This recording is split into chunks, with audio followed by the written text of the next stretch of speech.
দর্শক আমন্ত্রণ দীপ্ত সংবাদে আপনাদের সঙ্গে রয়েছে আমি রুবায়েত হাসান। আর শুরুতেই থাকছে বাংলাদেশের গণমাধ্যম মুক্ত, স্বাধীনভাবে বস্তুনিষ্ঠ লেখনীর মাধ্যমে অন্তর্বর্তীকালীন সরকারের ভুল ত্রুটিগুলো গণমাধ্যম তুলে ধরতে পারবে বলে জানিয়েছেন প্রধান উপদেষ্টা ডক্টর মোহাম্মদ ইউনূস। মঙ্গলবার দুপুরে প্রধান উপদেষ্টার সঙ্গে বৈঠক শেষে এসব জানান ডেইলি স্টারের সম্পাদক মাহফুজ আনাম। এর আগে ব্যবসায়ীদের সঙ্গেও প্রধান উপদেষ্টার বৈঠক হয়।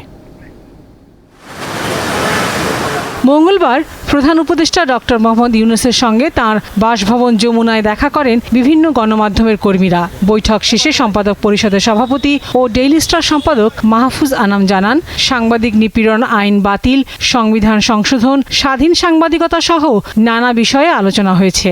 মিডিয়া নিষ্পেষণে যতগুলো কালো আছে সেগুলোর যেমন digital security act, cyber security act, এই ধরনের আইন যেন অ্যাটলিস্ট এই মুহূর্তে ঘোষণা হয় যে এগুলোতে সাংবাদিকের নিপীড়নের যেসব অধ্যায়গুলো আছে এগুলো কার্যত হবে না, এবং এটার রিফর্মটা ওনারা সময় নিয়ে এটা করবেন। পরে বাংলাদেশ ফরেন সার্ভিস একাডেমিতে বৈঠকের বিষয়ে বিস্তারিত তুলে ধরেন তথ্য সচিব। জানান, অন্তর্বর্তী সরকারের সম্ভাব্য মেয়াদ নিয়েও আলোচনা করেছেন সাংবাদিকরা।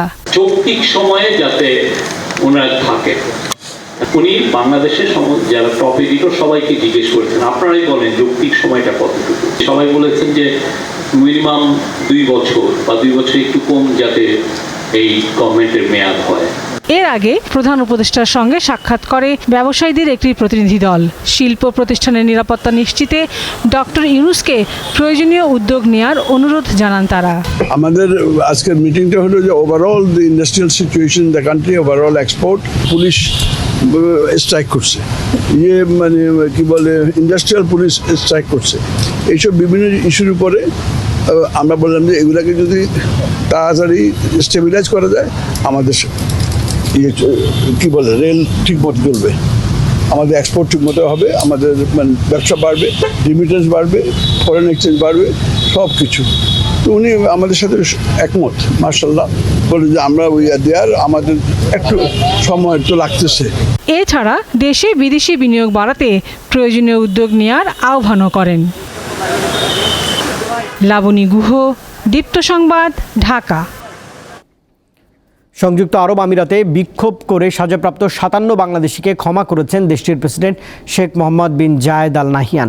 দুপুরে প্রধান উপদেষ্টার প্রেস উইং থেকে পাঠানো এক বার্তায় এ তথ্য জানানো হয়েছে। শিগগিরই তাদের বাংলাদেশে ফেরতও পাঠানো হবে। এর আগে গত জুলাই মাসে বাংলাদেশে কোটা সংস্কার আন্দোলনের প্রতি সংহতি জানিয়ে সংযুক্ত আরব আমিরাতে বিক্ষোভ করে এই 57 জন গ্রেপ্তার হন।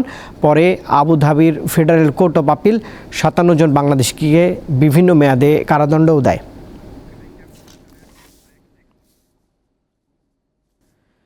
বাংলাদেশকে ব্যর্থ ও নতজানু দেশে পরিণত করতে বিডিআর হত্যাকাণ্ড ঘটানো হয়েছিল বলে অভিযোগ করেছেন বিএনপির স্থায়ী কমিটির সদস্য হাফিজ উদ্দিন আহমেদ।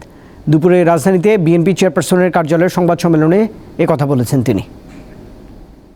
সেনাবাহিনীকে ধ্বংস করার জন্যেই প্রাথমিক পদক্ষেপ হলো এই বিডিআর হত্যাকাণ্ড। তো আমরা আশা করব বর্তমান সরকার নির্মোহভাবে, নিরপেক্ষভাবে এই ঘটনার তদন্ত করবেন এবং পুনর্বিচারের কাজ দ্রুত শুরু করবেন। ইতিমধ্যে অনেক নিরীহ ব্যক্তিকে দণ্ডিত করা হয়েছে, অনেক দোষী ব্যক্তি শাস্তির আওতার বাইরে চলে গিয়েছে। মাত্র 80 মিলিমিটার বৃষ্টিতে ডুবেছে রাজধানীর বিভিন্ন এলাকা।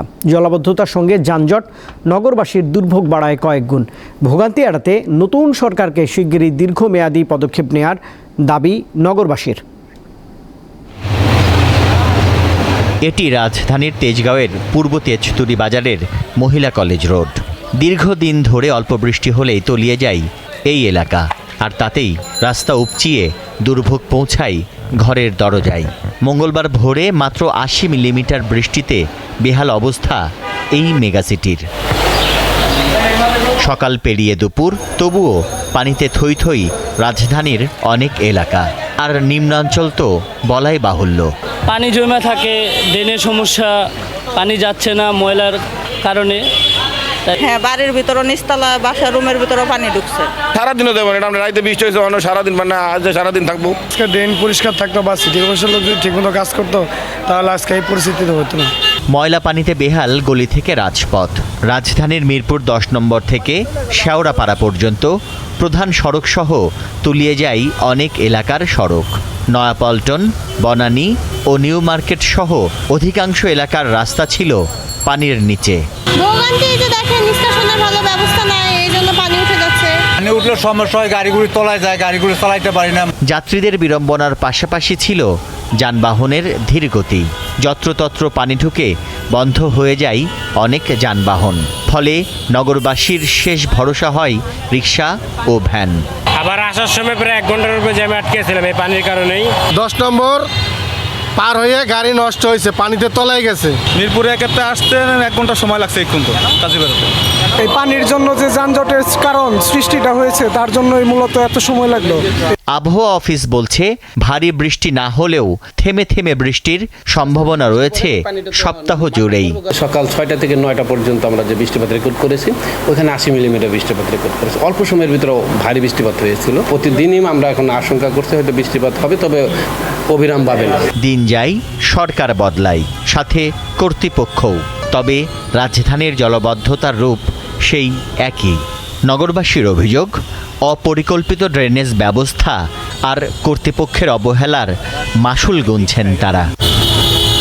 তানভীর খন্দকার, দীপ্ত সংবাদ, ঢাকা।